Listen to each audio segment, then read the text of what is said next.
Baik Bapak dan Ibu, terima kasih atas waktunya pada kesempatan kali ini dalam kegiatan diseminasi budaya positif yang akan dibawakan oleh Bapak Wayan Sugiantara.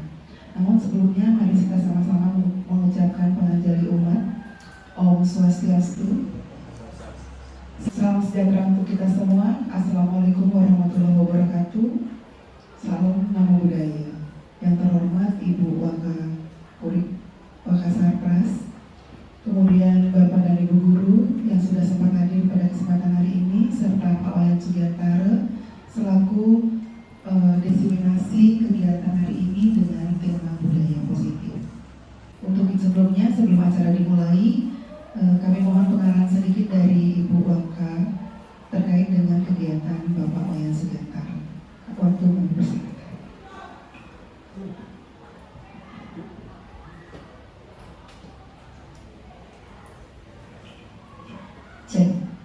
Terima kasih atas waktunya pada pagi hari ini. Saya yang mewakili Bapak Kepala Sekolah dalam acara diseminasi budaya positif di SMP Negeri 5 Mengui yang akan dibawakan oleh Pak Wayan Sugiantara selaku guru penggerak angkatan ke-11. Baiklah Bapak Ibu, sebelum diseminasi ini dimulai, izinkanlah yang mengaturkan panganjali umat. Semoga apa yang dilaksanakan atau disampaikan pada pagi hari ini membuahkan hasil sesuai dengan judulnya, yaitu diseminasi budaya positif. Semoga mendapatkan hasil yang positif. Dengan panganjali umat, Om Swastiastu. Baiklah Bapak Ibu, dalam diseminasi budaya positif yang akan disampaikan oleh Bapak Wayan Sugiantara pada pagi hari ini, ada beberapa hal yang mungkin yang perlu disampaikan kepada Bapak Wayan Sugiantara maupun Bapak Ibu Guru selaku peserta diseminasi pada pagi hari ini. Yang pertama yaitu kepada Bapak Wayan Sugiantara selaku calon guru penggerak, yaitu angkatan 11. Semoga dalam calon guru penggerak ini, semoga apa yang diharapkan yaitu membuahkan hasil yang maksimal.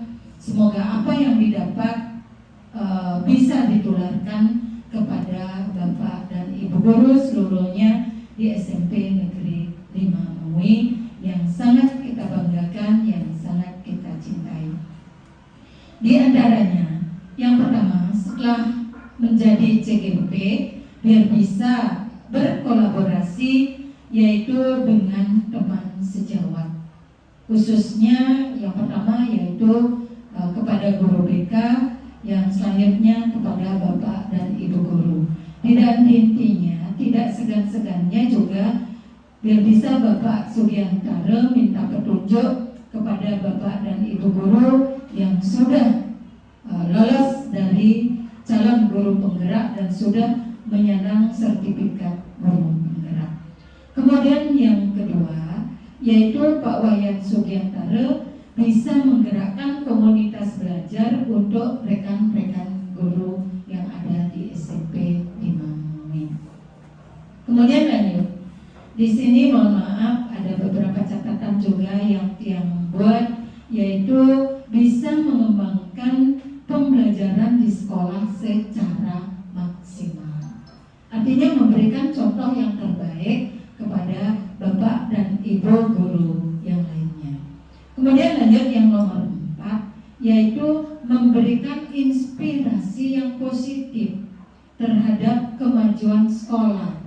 Tolong memberikan inspirasi yang positif kepada kami, tidak juga kepada Bapak dan Ibu Guru. Kami selaku waka di sini biar bisa mencontoh, karena selaku manusia tidak luput kita dari suatu kekurangan. Banyak sekali walaupun kami ada duduk di waka di pengelola, banyak sekali ada kekurangan-kekurangan. Mari tambahkan ilmu kami. Bapak Wayan Sugiantara selaku guru penggerak tidak henti-hentinya memberikan tambahan ilmu yaitu sebagai pemimpin pembelajaran di sekolah dengan membawa perubahan yang positif. Ini tetap yang positif, baik itu budaya, baik itu perubahan yang positif kepada kami-kami di sini.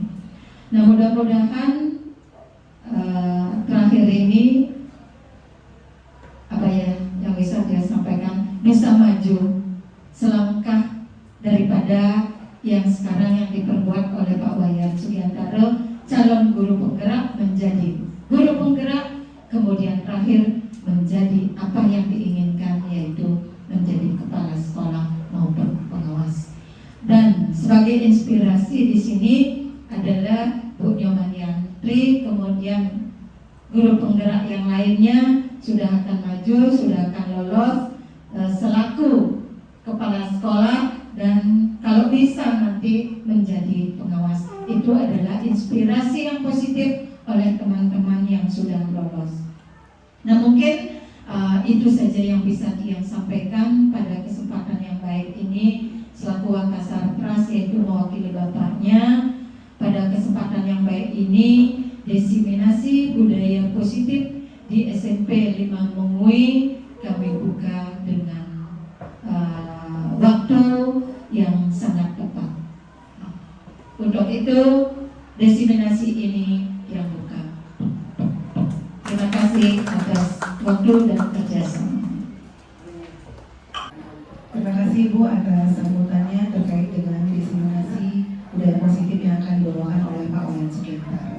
Untuk selanjutnya yaitu langsung saja kita sambut pemateri kita, yaitu Bapak Wayan Sugiantara dari CGP Angkatan 11 dalam pemberian materi budaya positif. Beri tepuk tangan buat Pak Wayan Sugiantara. Pak Wayan, waktu kami persilakan.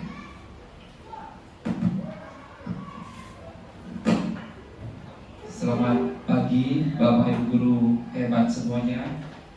Terima kasih Titia ucapkan kepada Bapak Ibu semua karena sudah bersedia hadir dalam kegiatan desiminasi budaya positif dari Tiang, yaitu untuk menyebarkan apa yang Tiang pelajari di modul 1.4 tentang budaya positif. Jadi yang kami hormat Ibu Wayan Murni selaku Waka, perwakilan dari Bapak Kepala Sekolah dan Bapak Ibu semuanya. Jadi sebelum Tiang mulai ngiring sarang-sarang menjareng Pangasungkara, Panganjali Umat, Om Swastiastu. Nah, di sini dia akan menyampaikan atau memaparkan tentang budaya positif. Akan tetapi sebelumnya saya ingin tahu ketika mendengar budaya positif ini atau mendengar kata budaya positif ini, apa kira-kira yang Bapak atau Ibu bayangkan? Apa yang Bapak Ibu ketahui seperti itu? Mungkin ada yang bisa memberitahu atau menyampaikan apa yang menjadi pikiran budaya positif itu apa sih? Mungkin dari Bapak Nyoman Sukadana. Terima kasih Pak Wayan.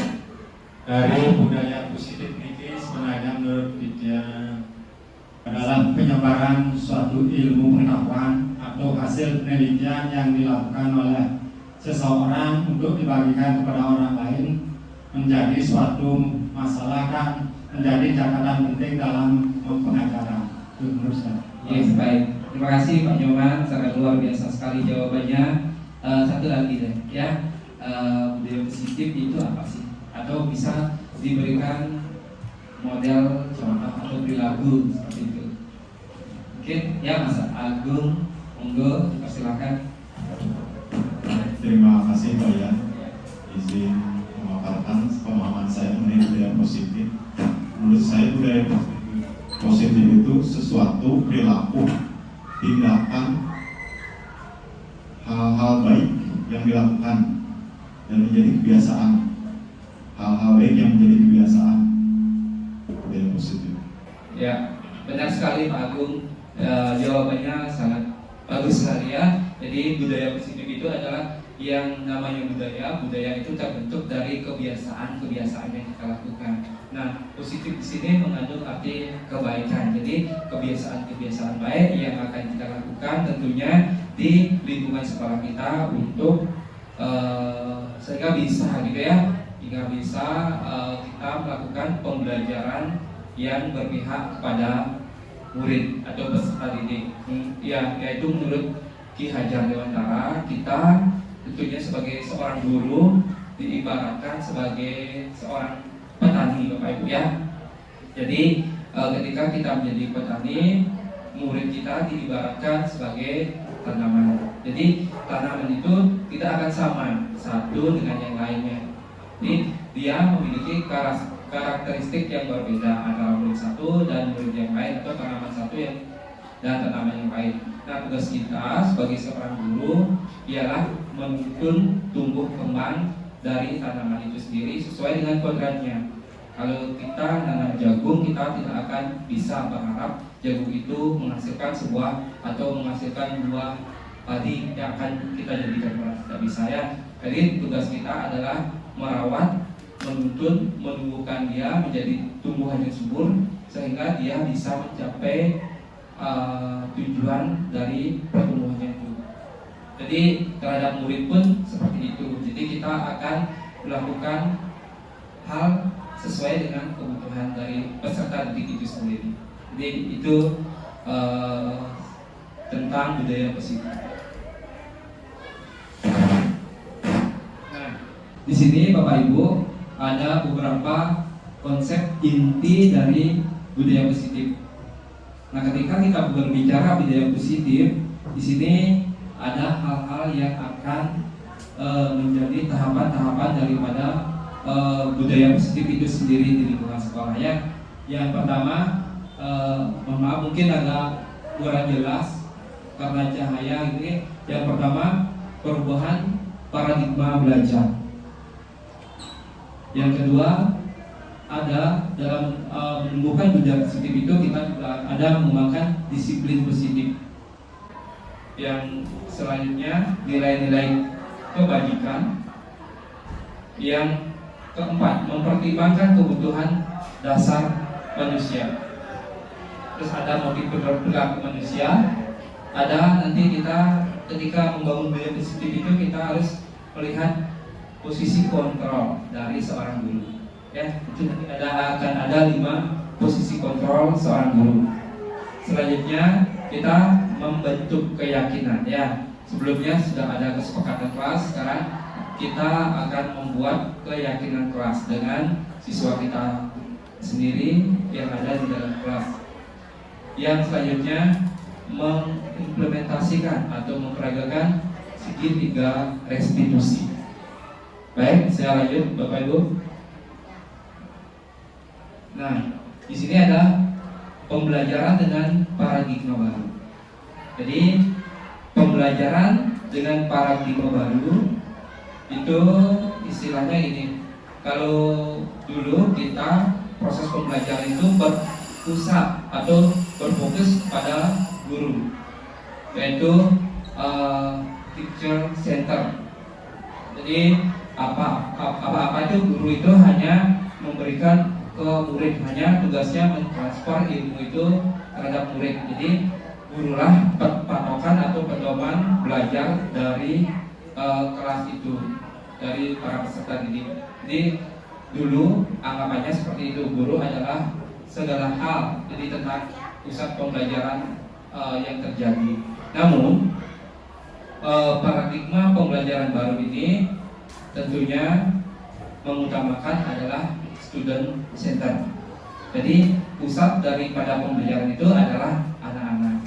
Nah, disinilah penting bagi kita atau Bapak Ibu guru dalam menjalankan tugas itu menerapkan model pembelajaran yang berdiferensiasi ya, karena keunikan dari peserta didik itu sendiri. Jadi kita harus menyesuaikan dengan kebutuhan dari peserta didik itu. Jadi kita tidak boleh istilahnya menentukan sesuai dengan apa yang kita harapkan. Jadi kita juga perlu mempertimbangkan apa sejauh mana kemampuan dari anak itu untuk menerima materi itu. Ya, jadi yang diharapkan dari pembelajaran dengan paradigma baru ini adalah merupakan pembelajaran yang dirancang berdasarkan prinsip pembelajaran berdiferensiasi, sehingga peserta didik belajar sesuai kebutuhan berdasarkan tahap perkembangan sesuai teori psikologi modern untuk mewujudkan profil pelajar Pancasila. Ya, ini yang sudah didengungkan, apalagi kita sekarang sudah implementasi kurikulum merdeka, ya Bapak Ibu ya. Jadi dalam pengimplementasian kurikulum merdeka itu inilah yang menjadi arwah daripada proses pembelajaran. Itu dimensi profil pelajar Pancasila itu diantaranya mungkin Bapak Ibu guru semua sudah memahami atau sudah hafal. Jadi yang pertama beriman dan bertakwa terhadap Tuhan Yang Maha Esa. Jadi agar dalam suatu proses pembelajaran itu kita juga bisa memunculkan sifat atau karakteristik anak-anak yang religius. Jadi agar dia mempunyai rasa atau keimanan yang kuat terhadap Tuhan Yang Maha Esa. Yang nomor dua, kebinekaan global. Karena kita negara Indonesia yang sangat luas dan berbeda-beda dan beraneka ragam, itu anak-anak agar bisa mengetahui juga kebudayaan daerah lain dengan tentunya mengutamakan atau mempertahankan mempelajari budaya daerah mereka sendiri. Gotong royong. Jadi gotong royong di sini bukan hanya sebatas bekerja bakti, membersihkan lingkungan, itu Pak Guru ya. Bergotong royong di sini juga bisa dimaknai adalah kolaborasi antara murid dengan murid, murid dengan Bapak Ibu guru. Jadi itu juga salah satu bentuk gotong royong dalam profil pelajar Pancasila. Ini kreatif tentunya diimplementasikan dalam bentuk siswa itu mampu secara mampu dia memunculkan ide-ide kreatif dalam mengikuti pembelajaran sendiri. Selanjutnya ada bernalar kritis. Jadi ketika ada kata bernalar kritis, jadi siswa itu akan muncul pertanyaan-pertanyaan apa, bagaimana, kenapa, jadi seperti itu Bapak Ibu.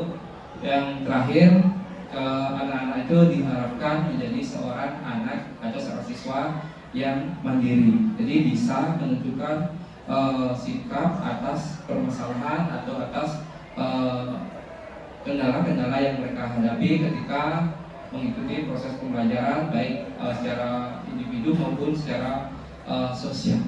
Oke, yang lanjut Bapak Ibu. Nah, ini ada miskonsepsi tentang teori kontrol. Jadi teori kontrol.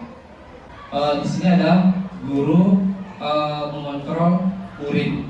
Jadi kita sebagai seorang guru biasanya kita menginginkan apa yang akan terjadi atau kita mau arahkan kemana murid kita. Jadi sebenarnya itu tidak bisa Bapak Ibu ya. Kita sebagai seorang guru tidak bisa mengontrol murid.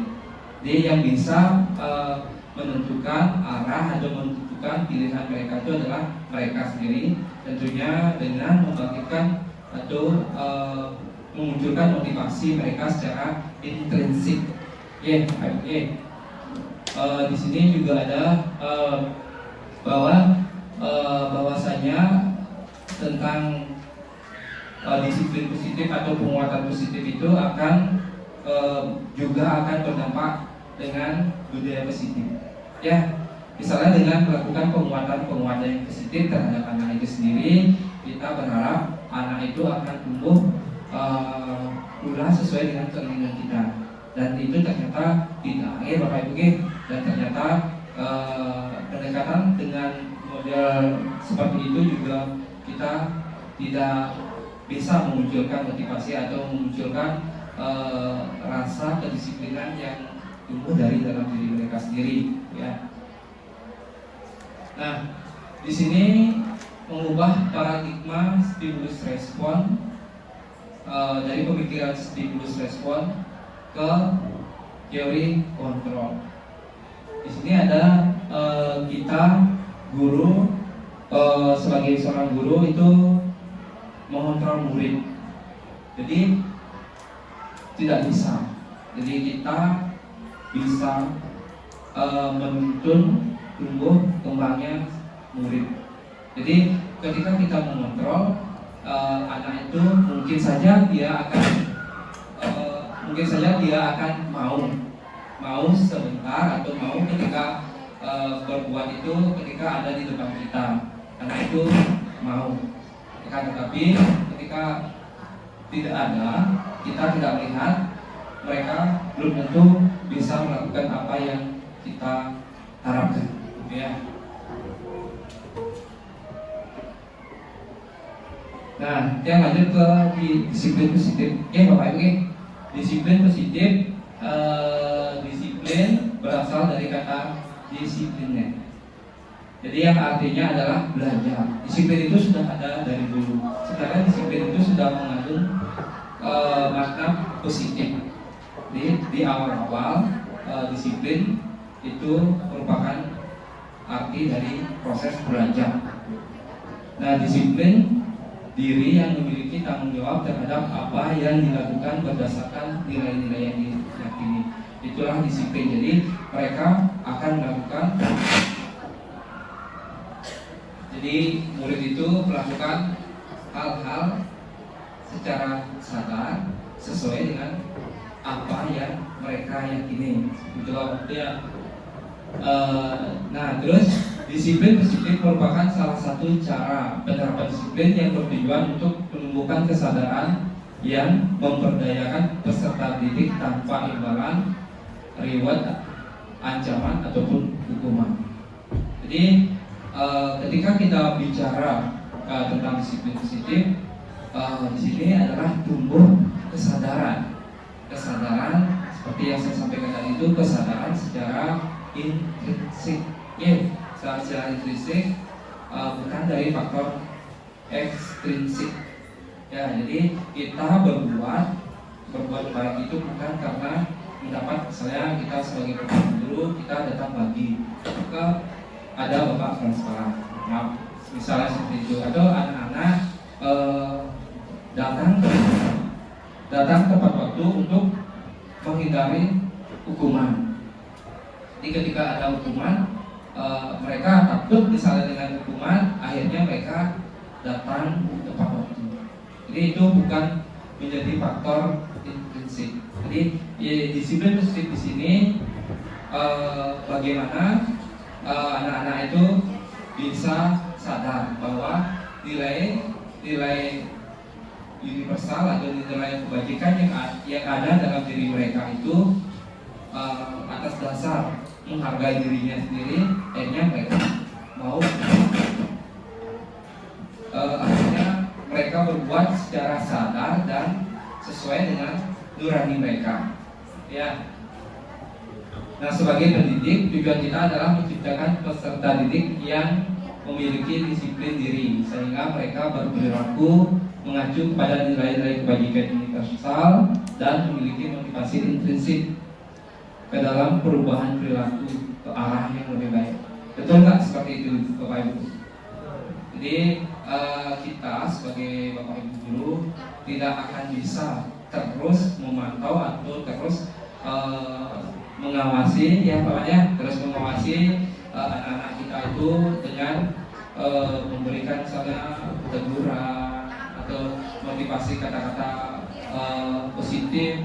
Ya, kamu harus, misalnya kamu tidak boleh seperti itu, nanti kamu bagaimana dengan masa depan kamu, seperti itu. Jadi mereka tidak akan terbangun kesadaran atau motivasi intrinsiknya. Jadi tentunya kita sebagai seorang guru akan menginginkan motivasi intrinsik lah yang ada pada atau yang diterapkan oleh anak itu. Oke, Bapak Ibu. Nah, di sini nilai-nilai kebajikan. Niki ada beberapa nilai-nilai kebajikan yang mestinya kita paparkan atau kita harapkan ada di masing-masing peserta didik kita. Oke. Nilai yang disepakati bersama lepas dari suku bangsa, lepas dari agama, bahasa maupun latar belakangnya. Jadi ini berlaku untuk semua golongan. Jadi nilai ini bersifat universal. Nah di sini saya contohkan kebijakan dari beberapa institusi. Ada dari profil pelajar Pancasila. Ini nilainya universal atau nilai kebajikan yang diharapkan sesuai dengan dimensi pelajar Pancasila yang tadi saya tampilkan. Ada beriman dan bertakwa pada Tuhan Yang Maha Esa, berakhlak mulia, berkebinekaan global, gotong royong, mandiri, kreatif, dan bernalar kritis.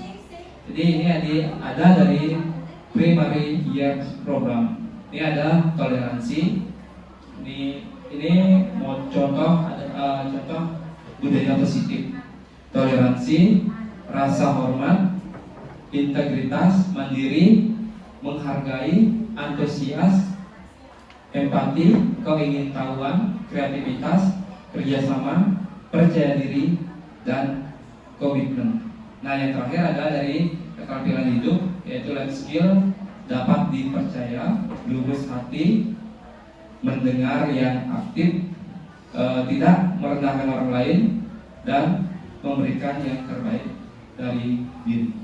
Jadi Bapak Ibu, ketika kita membuat keyakinan keras dan Pak Ibu, jadi tentunya akan mempertimbangkan nilai-nilai universal seperti yang ada di slide ini. Jadi inilah yang diharapkan nanti ada pada situasi atau lingkungan kelas Bapak Ibu, dan tentunya dengan dimulai dari anak-anak. Baik, yang lanjutkan. Nah, dalam budaya positif juga mempertimbangkan kebutuhan dasar manusia. Nah, kira-kira apa saja kebutuhan dasar manusia, Bapak Ibu? Mungkin Lukman bisa bantu untuk memberikan pandangan tentang kebutuhan dasar manusia. Terima kasih waktunya, Pak Wayan. Nah, untuk kebutuhan dasar manusia, kita sebagai manusia yang tentunya memiliki kebutuhan yang artinya paling mendasar. Tentunya kita perlu pangan, artinya untuk makan bisa bertahan hidup. Kita memerlukan sandang atau papan ya untuk kita bisa berlindung ya tentunya. Dan kita juga dalam kebutuhan dasar itu kita perlu yang namanya kasih sayang atau penerimaan dari orang lain. Mungkin itu yang bisa saya sampaikan. Mungkin ada banyak kebutuhan dasar manusia yang lain sekiranya bisa yang menjadi tujuan manusia itu hidup di dunia ini. Itu terima kasih waktunya. Terima kasih Bu Man, sangat luar biasa sekali apa yang Bu Man sampaikan tentang kebutuhan dasar manusia. Ada mungkin Bapak Ibu guru yang lain ingin menyampaikan pandangan tentang kebutuhan dasar manusia? Tiang langsung saja kebutuhan dasar manusia. Jadi perilaku manusia itu dipengaruhi dengan kebutuhan dasarnya. Jadi setiap perilaku itu pasti akan ada atau dengan bertujuan memenuhi suatu kebutuhan yang mereka inginkan. Kebutuhan dasar manusia adalah segala sesuatu yang kita lakukan untuk mendapat apa yang kita inginkan. Seluruh tindakan yang kita lakukan memiliki tujuan tertentu, dan semua usaha terbaik yang kita lakukan adalah dalam rangka agar kebutuhan dasar kita terpenuhi dengan baik. Itu kebutuhan dasar manusia. Jadi motivasi yang menjadi dasar kita untuk berperilaku. Niki 5 kebutuhan dasar manusia, Bapak Ibu, yang menjadi dasar perilaku manusia ketika kita hendak berbuat sesuatu. Pasti ada dasarnya dan tujuannya apa. Yang pertama, seperti yang disampaikan oleh Bu Yantri tadi, yaitu kebutuhan bertahan hidup. Contohnya makanan, pakaian, tempat tinggal, keamanan, dan kesehatan. Ketika kita melihat di kelas kita, jadi kita melihat anak-anak kita itu misalnya tertidur. Ketika kita mengajar anak-anak kita itu tertidur, kira-kira apa yang Bapak Ibu lakukan? Dari Pak Wendra ke Bapak Wendra. Ketika misalnya melihat Pak Wendra, guru olahraga, seorang guru olahraga. Jadi ketika mengajar di kelas, tidak di lapangan, ada anak-anak yang mengantuk, tidur. Kira-kira apa yang bisa kita lakukan? Baik, Bayan. Kalau yang secara pribadi mengajar tidak dari tidur itu saya biarkan mengajar aja dan saya membangunkan dia nggak konsen dengan jadi saya biarkan ada sudah berapa menit mungkin saya biarkan biar Ya, terima kasih Pak Petra, sangat luar biasa sekali. Itu jawabannya dari Pak Petra. Nampaknya Pak Petra sudah memahami apa itu budaya positif dan mempertimbangkan perilaku atau 5 kebutuhan dasar yang mendasari perilaku. Kita anggap tidur itu adalah sebuah perilaku, kan kita Jadi ketika ada perilaku yang seperti itu, tentunya akan ada dasarnya. Misalnya anaknya tidur ngantuk. Kalau kita lihat anak itu salah, gitu. Jadi berdasarkan tidak bisa seperti itu langsung kita memvonis bahwa anak itu salah karena tidak mengikuti apa yang kita sampaikan di kelas itu. Tetapi mari kita ajak bicara anak itu. Nah, kenapa dia bisa tertidur di kelas? Siapa tahu kemarin dia menunggu ibunya yang sedang sakit bergadang, gitu. Bisa ada kemungkinan seperti itu. Jadi kira-kira nanti kita bisa carikan, kita atau guru bersama anak bisa mencarikan solusinya. Carikan solusinya berdasarkan nilai-nilai keyakinan yang dia miliki. Jadi tugas kita adalah menuntun. Baik, yang lanjut, kasih sayang dan rasa diterima. Ini juga menjadi motivasi perilaku dari peserta didik. Rasa diterima, dipedulikan, berbagi, kerjasama, menjadi bagian dalam kelompok. Itu juga menjadi suatu perilaku. Kadang-kadang kan ada kita tentunya di DK ya lumayan ada sering anak-anak yang memang sengaja mereka membuat hal-hal yang di luar kewajaran untuk mendapatkan tentunya mendapatkan pengakuan, mendapatkan perhatian yang nantinya akan berujung mendapat kasih sayang. Tentunya kita di sini ada pengalaman seperti itu. Banyak di antara anak-anak kita yang di rumahnya keluarga berlatar belakang keluarga berpenghulu, di kurangnya kasih sayang itu juga menyebabkan muncul perilaku-perilaku yang tidak kita inginkan. Jadi perlu bagi kita tahu apa yang menjadi dasar atas perilaku itu.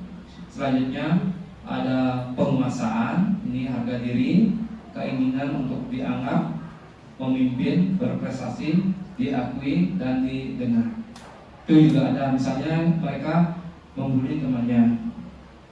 Seperti yang kita lihat, ada anak-anak yang membuli temannya dengan keinginan untuk menguasai lingkungan, menguasai kelompok itu sendiri. Akhirnya apa yang menjadi keinginan bisa mereka capai.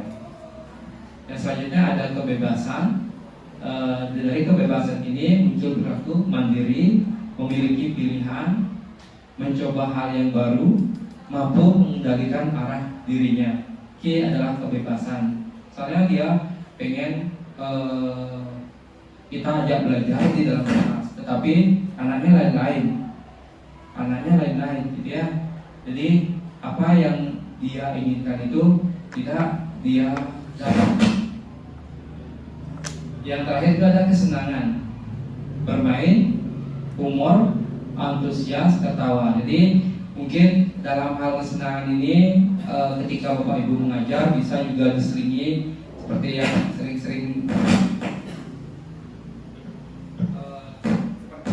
sering Bapak Ibu lakukan, ya, itu di ice breaking bisa, atau juga bisa Bapak Ibu lakukan model-model permainan, kuis, tebak-tebakan, gitu ya, Bapak Ibu ya. Sebaik yang lanjutkan. Nah, ini motivasi perilaku manusia. Jadi ada beberapa motivasi yang menimbulkan perilaku.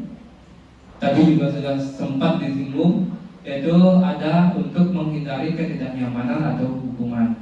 Kita berbuat itu untuk menghindari hukuman atau berjalan karena ada aturan. Yang selanjutnya untuk mendapatkan imbalan penghargaan dari orang lain. Nah, misalnya kita punya anak di rumah, anak kita nggak mau belajar, kita iming-imingi atau kita benar kita kasih dia, anak kita ini adalah upah, kita kasih uang atau kita belikan sesuatu yang mereka inginkan. Jadi bisa aja dia mau belajar, cuma sifatnya tidak permanen. Ya, jadi ketika ada imbalan, jadi anak kita akan terbiasa menjadi berbuat sesuatu itu atas dasar kepentingan di luar dirinya atau kepentingan yang mereka inginkan. Ini yang disebut dengan motivasi secara intrinsik atau motivasi yang datang dari luar, eksternal. Ya. Selanjutnya untuk menjadi orang yang mereka inginkan dan dihargai diri sendiri dan nilai-nilai yang mereka percaya. Ini yang harus kita bisa tumbuhkan dari anak itu. Jadi mereka sadar, gitu, mereka sadar atas perilaku mereka, sehingga misalnya mau belajar itu untuk apa? Jadi anak kita itu tahu mereka itu belajar demi masa depannya mereka, demi apa yang mereka inginkan. Datang ke sekolah bukan hanya misalnya datang jam 7, kita masuk jam 7.15. Saya datang ke sekolah biar jam 7.15 biar tidak dihukum. Tidak, ya, bukan seperti itu. Jadi mereka datang itu karena mereka meyakini itu adalah suatu hal yang harus dilakukan karena merupakan nilai kebenaran yang mereka miliki. Oke, Bapak. Oke. Nah, dari hukuman, konsekuensi, dan restitusi. Jadi ini kata-kata yang biasa muncul, tidak terencana atau tiba-tiba. Nah, seperti yang saya sampaikan tadi itu, ada misalnya anak datang terlambat. Jadi ketahuan sama bapak guru piket, apa yang dilakukan? Misalnya disuruh lari, ya disuruh lari 3 kali keliling lapangan. Nah, itu kan sifatnya tiba-tiba, dia tidak terencana, dia tidak ada di dalam aturan. Jadi itu bentuk dari sebuah hukuman. Murid yang tidak tahu apa yang akan terjadi itu tidak dilibatkan. Jadi ketika hukuman atau peraturan anak-anak kita itu kita tidak libatkan. Jadi ketika kita membuat peraturan, kita yang membuat, terus yang atau yang akan menjalankan adalah siswa. Kita membuat untuk orang lain. Jadi itu tidak adil misalnya seperti itu, bersifat satu arah. Nah, ini bersifat satu arah dan berupa hukuman fisik dan psikis. Jadi hukuman fisik bisa berupa memukul, yang psikisnya dari kata-kata yang tidak enak didengar, kata-katanya halus tapi menyakitkan. Kita lihat gue. Nah, di sini ada konsekuensi. Terencana, disepakati sesuai peraturan. Murid tetap dibuat tidak nyaman. Akan tetapi akan muncul masih rasa tidak nyaman dari murid. Jadi seperti apa yang dilakukan oleh kita di sekolah tentunya sudah benar. Jadi kita tidak membuat peraturan untuk anak-anak kita. Jadi secara menyeluruh dengan orang tua, bapak ibu guru dan perwakilan dari orang tua komite itu membuat kesepakatan. Jadi kesepakatan itu boleh. Itu Bapak Ibu. Yang ketiga ada restitusi. Restitusi ini adalah proses menciptakan kondisi bagi murid untuk memperbaiki kesalahan. Nah, di sini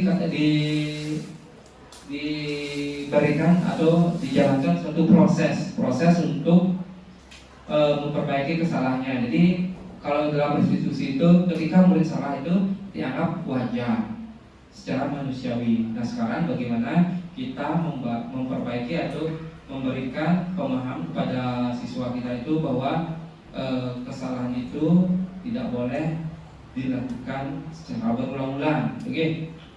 Proses kolaborasi yang mengajarkan murid untuk mencari solusi mandiri. Nah ini ya, sehingga anak-anak itu secara mandiri sadar atas perilakunya itu salah, dia tahu itu adalah tidak sesuai dengan keyakinan yang mereka miliki, sehingga dia secara sendiri, secara sadar mampu mencarikan solusi atas permasalahan yang mereka hadapi atau mereka miliki. Nah, di G ada posisi kontrol seorang guru. Ada 5 posisi kontrol seorang guru. Nah, kira-kira yang pertama itu penghukum, kedua pembuat merasa bersalah, yang nomor 3 itu posisi sebagai teman, nomor 5 atau nomor 4 posisi sebagai pemantau, dan yang terakhir itu posisi sebagai manajer. Nah, kira-kira posisi Bapak Ibu sebagai apa? Sebagai teman. Kalau saya sendiri tentunya saya merasa mungkin saja saya merasa ada dalam posisi semua ini. Dan yang mungkin paling jarang itu sebagai seorang manajer, karena akhirnya karena ada proses pembelajaran ini saya berusaha dalam menjalankan tugas itu menjadi seorang manajer. Oke, Bapak Ibu. Jadi nah, ini ada contoh posisi kontrol. Contoh penerapan 5 posisi kontrol. Siswa tidak memakai atribut. Ini kasusnya siswa tidak memakai atribut lengkap saat upacara bendera. Nah, ketika hormat pada bendera selama 1 jam itu termasuk hukuman. Ya, benar sekali Bapak. Itu termasuk hukuman. Jadi ketika kita memberi sanksi atas pelanggaran itu namanya hukuman. Nah, sementara sekarang sudah tidak zamannya lagi melakukan hukuman hal baik fisik maupun psikis. Jadi kita lebih memilih atau melakukan restitusi, ya. Nah, berapa kali ibu atau bapak harus memberitahu kamu selalu saja mengecewakan bapak ibu. Itu membuat rasa bersalah. Kata-katanya kecil, halus, nadanya rendah, tapi kupingnya panas gitu Bapak Ibu. Ya, masuk ke dalam hati. Kadang-kala kita mengalami kejadian itu yang tidak mengenakan itu atau yang paling berkesan bagi kita itu akan terasa sampai atau terbawa sampai ke kita sebagai seorang guru ataupun sebagai seorang kakek, sebagai seorang nenek, nanti tentunya kita masih akan membekas. Dan yang juga punya pengalaman seperti itu Bapak Ibu, dulu ketika waktu SMP ini ada berkaitan dengan budaya positif juga, dan yang punya seorang guru fisika gitu. Jadi bapaknya membuat kesepakatan keras. Mungkin Bapak Ibu juga ada pengalaman seperti itu.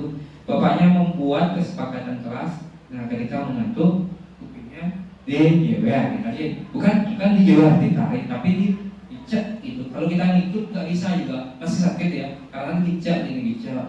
Nah, ketika siswanya mengantuk, bapaknya menghampiri, dan dia juga pernah menjadi anggaplah korbannya gitu Bapak Ibu. Pelajaran sudah selesai bapaknya udah mau beres-beres, terus dilihat ngantuk. Dan dia korban yang keberapa gitu, karena banyak sering gitu. Dan memang ini sampai 2-3 hari itu masih membekas dia, masih sakit. Kan tetapi ketika bapaknya yang maaf kita tak bisa berbuat apa-apa dalam arti bayo tapi gua merasa sedikit selain balik ya gitu. Dan akhirnya apa, sampai sekarang ketika saya bertemu dengan teman-teman saya yang dulu itu masih akan muncul dan tidak bisa hilang. Jadi kita untuk saat ini sebaiknya gitu kalau bisa dihindari hal-hal seperti itu sehingga tidak ada kenangan yang tidak baik gitu ya, kalau bisa gitu ya. Oke Bapak Ibu, nanti yang tadi membuat rasa bersalah. Nah di sini juga ada kasus ayo dong, itu kata-katanya dari kasus yang sama tadi. Ayo dong, ikuti aturan sekolah, tolong bantu ibu atau bapak ya sekali ini. Ya sudah, tidak apa-apa, lain kali jangan sampai berbuat seperti itu lagi. Nah, mungkin dari anak-anak akan merasa nyaman. Anak-anak itu akan senang dengan posisi kita sebagai teman, Bapak Ibu. Akan tetapi ada hal negatifnya. Apa itu hal negatifnya? Jadi anak itu akan merasa ketergantungan dengan hal-hal seperti ini. Jadi dia tidak akan terbangun motivasinya secara intrinsik. Jadi dia santai aja bapak, paling beli kok oranye mani gitu aja terus gitu. Jadi dia tidak akan ada rasa tanggung jawab dari dirinya sendiri. Nah sekarang ada kata-kata kamu sudah melanggar peraturan sekolah, kamu tahu konsekuensinya. Setelah upacara kamu beli atribut ke koperasi, jangan diulang lagi ya. Oke, pemantau membenturkan kejadiannya dengan aturan yang disepakati. Itu posisi sebagai seorang pemantau. Nah, posisi yang diharapkan, inilah posisi yang diharapkan dari pembelajaran budaya positif ini. Kita sebagai seorang guru diharapkan mengambil posisi kontrol sebagai seorang manajer, Bapak Ibu. Jadi sebagai seorang manajer nanti akan ada kata-kata seperti ini ketika anak-anak tidak lengkap memakai atribut. Apakah kamu tahu kesalahanmu? Kira-kira bagaimana kamu memperbaiki kesalahanmu? Jadi kita menganggap suatu kesalahan dari seseorang itu adalah hal yang wajar. Sebagai seorang manusia adalah wajar. Jadi mempertimbangkan apa yang menjadi dasar perilaku itu. Nah, sehingga kita nanti kaitkan dengan keyakinan yang mereka miliki, sesuai enggak? Kalau enggak berarti perilakunya salah, dan kira-kira apa perilaku yang akan dilakukan untuk memperbaiki kesalahan itu. Ya Bapak Ibu ya. Nah di sini ada kata-kata seperti ini Bapak Ibu. Coba Bapak Ibu yang menjadi guru, kira-kira mesti kontrol apa yang diambil dari pertanyaan ini? Saya kecewa sekali dengan kamu. Kira-kira? Ya, benar sekali Mas Agung, Pak Putu. Posisi kontrol sebagai seorang guru, ketika keluar kata-kata seperti ini, saya kecewa sekali dengan kamu. Jadi posisi kontrolnya adalah membuat rasa bersalah. Ketika kita menjadi murid, dikasih kata-kata seperti itu, pasti ternyata saya sedang melakukan sebuah kesalahan. Ya, kamu tidak pernah benar melakukannya. Apa? Kompromis. Ya sama, makanya membuat rasa bersalah. Ya, membuat anak itu kecewa, jadi sehingga dia akan merasa dirinya itu bersalah. Jadi di sini akan menjadi berubah dari posisi kontrol dari anak ini, ya merasa rendah diri ya. Nah, apa rencanamu untuk menyelesaikan masalah ini? Oke, ini manajer ya, ini ya kata-kata yang harus kita sampaikan nanti ketika anak-anak mengalami suatu permasalahan atau hambatan-hambatan. Ayolah lakukan demi Bapak ya. Ya benar, Niki adalah posisi kontrol sebagai seorang teman. Ya, kamu tidak pernah mendapat nilai jika tidak mengerjakan tugas.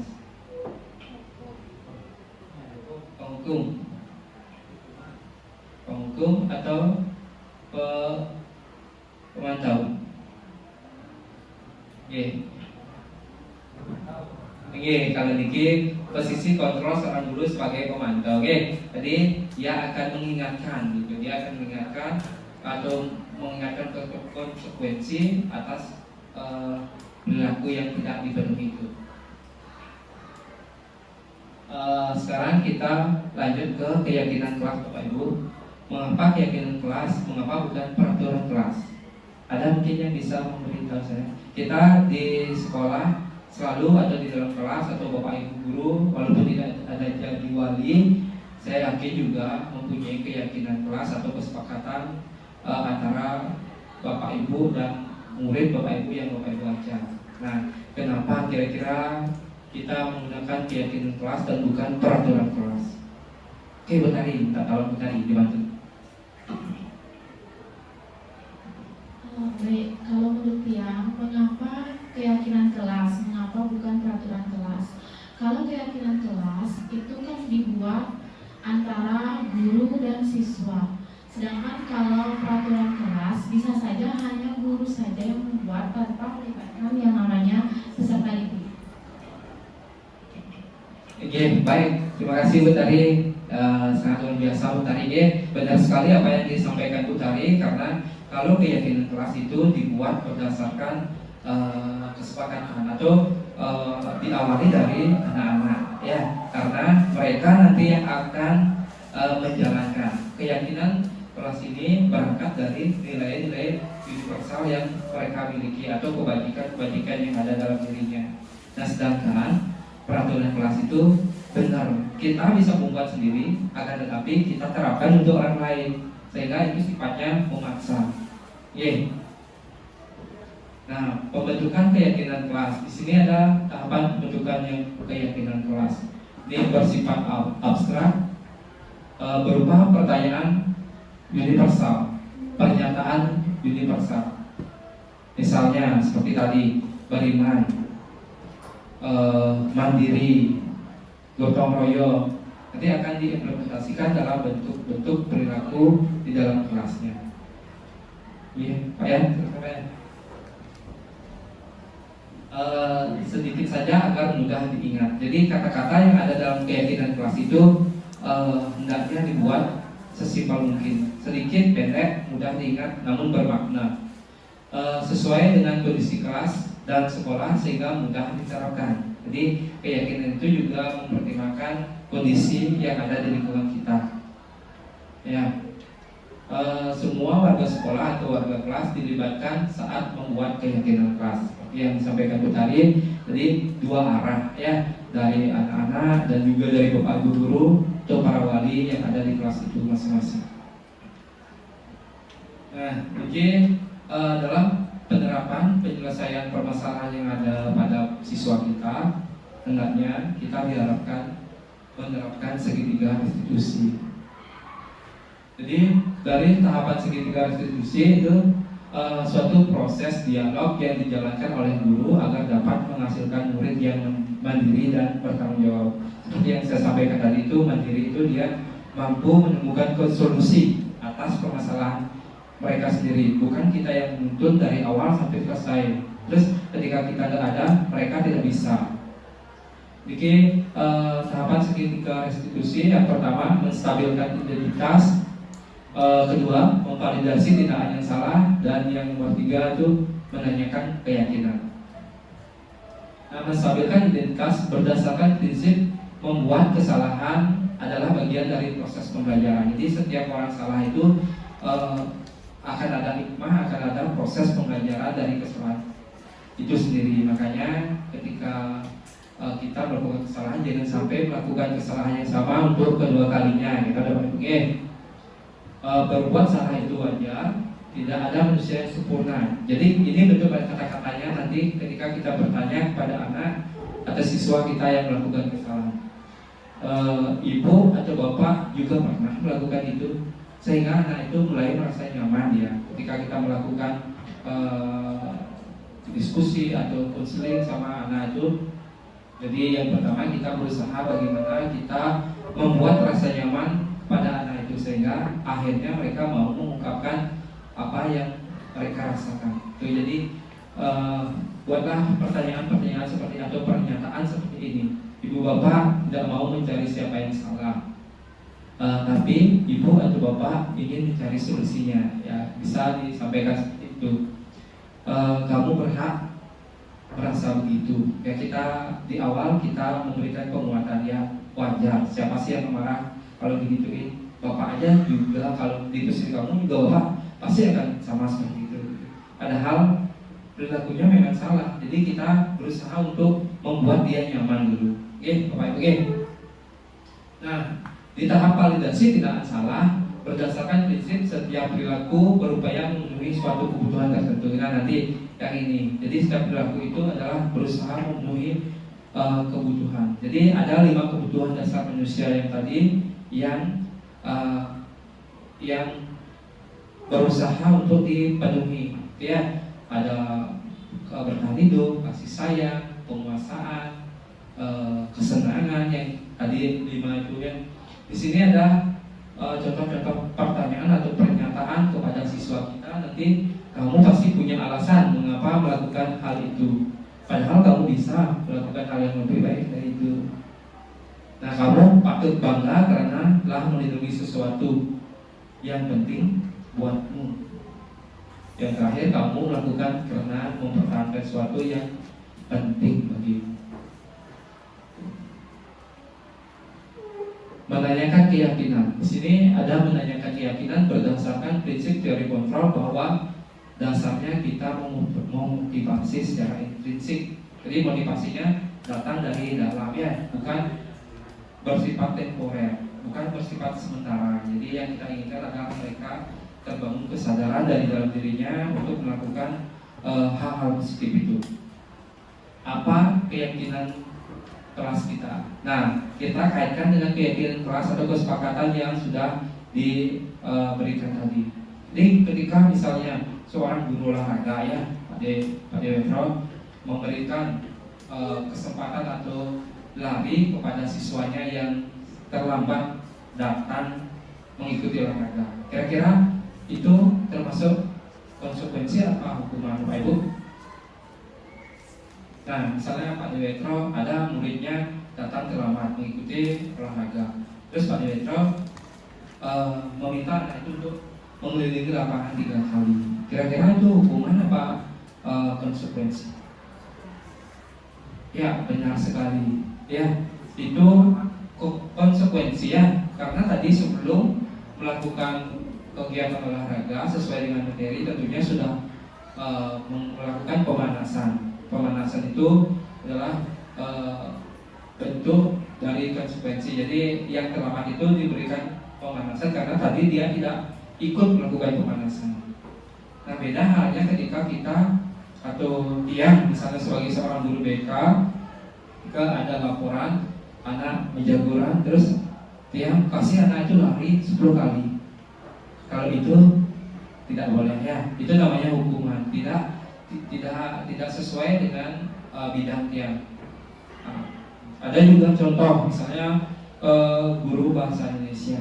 Guru bahasa Indonesia memberikan kesempatan literasi kepada 2 orang siswa di perpustakaan karena dia saat literasi itu bermain-main dan mengganggu temannya. Itu juga salah satu bentuk konsekuensi yang ada. Jadi itu tidak merupakan hukuman karena itu juga sesuai dengan kegiatan yang dilakukan saat itu. Ya.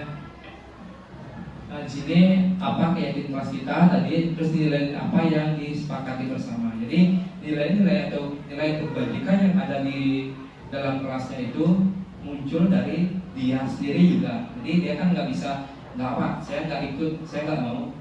Itu juga muncul dari dirinya, makanya dia yang ikut memiliki nilai kebajikan itu, jadi dia juga harus menjalankan. Seperti apa gambaran sebuah kelas yang ideal menurut kamu? Nanti akan keluar dari pertanyaan ini akan keluar keyakinan kelas yang mereka sepakati. Ya, kamu ingin menjadi orang yang seperti apa? Itu Pak Ibu. Nah, di sini dia coba kemarin membuat satu contoh penerapan segitiga restitusi. Tidak sempurna, tidak baik sih. Mudah-mudahan bisa menjadi bisa memberi atau bisa bermanfaat bagi Bapak Ibu. Oke.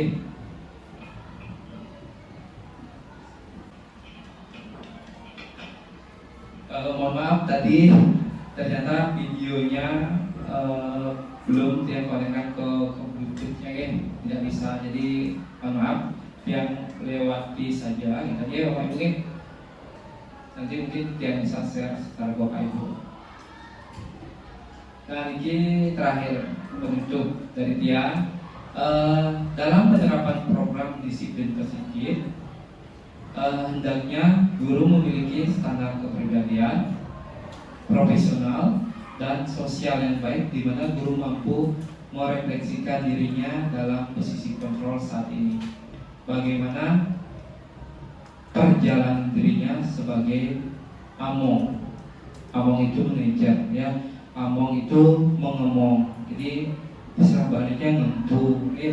Menuntun anak-anak agar berkembang sesuai dengan kodrat alam, kodrat zaman, dan merasakan kebahagiaan yang setinggi-tingginya.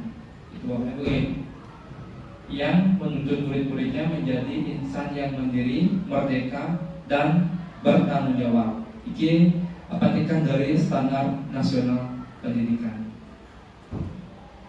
Baik Bapak Ibu, hanya itu yang bisa saya sampaikan. Mungkin kiranya kalau ada pertanyaan yang persilahkan.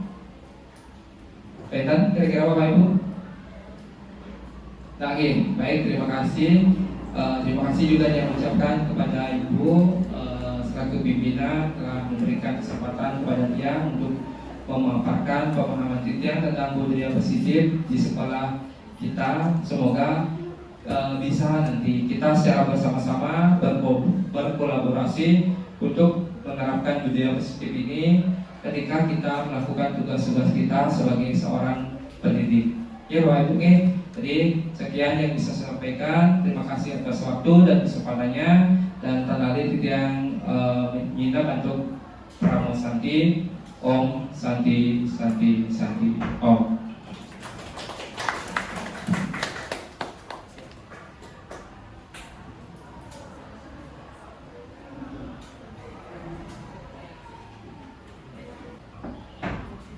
Demikianlah diseminasi dari Bapak Wayan Sugiantara tentang budaya positif. Ada beberapa kesimpulan yang dapat kami simak, yaitu pertama, ketika kita akan membuat suatu aturan, kita sebaiknya melibatkan siswa dalam membuat peraturan itu.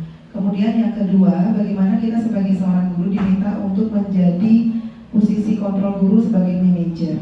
Karena dengan begitu manajer itu kita bisa, kalau di dalam teknik BK itu ada client center yang berfokus pada siswa.